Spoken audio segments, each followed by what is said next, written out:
තෙරුවන් සරණයි. මම දැන් මේ ඉන්නේ අනුරාධපුරයේ මිහින්තලා පුදබිමේ. එතන විශේෂ ස්ථානයක් තමයි මේ පේන්නේ නාග පොකුණ.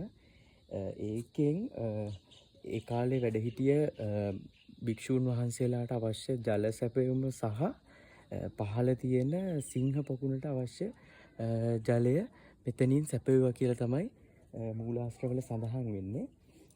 පෙනුමෙන්ම ටිකක් ගැඹුරු පොකුණක් විදිහට සලකන්න පුළුවන් සහ වතුර සම්පූර්ණයෙන්ම එක්කහු වෙන්නේ වැසි ජලයෙන් පමණයි. ඉතින් මේක මේ ස්වභාවික පොකුණක් විදිහට තමයි ගණන් ගන්නේ.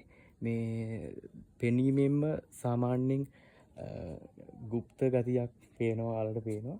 හරිම වටින ස්ථානයක් ඇවිල්ලා බලා ගන්න පුළුවන්.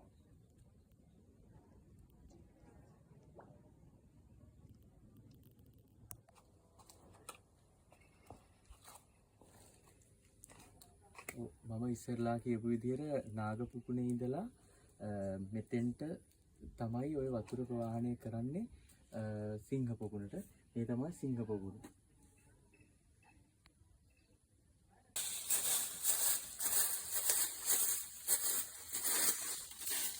ඔව් දැන් ඔයාලට මේ පේන්නේ නාග පොකුණේ ඉඳලා පහළට මේ එන්නේ මේ සිංහ පොකුණට. එතනින් එළියට තමයි සිංහෙක්ගේ කටකින් එන විදිහට තමයි වතුර මේ එන විදිහට තමයි හදලා තියෙන්නේ. ඊටමත් මේ කලාතුරකින් දකින්න පුළුවන් නිර්මාණය.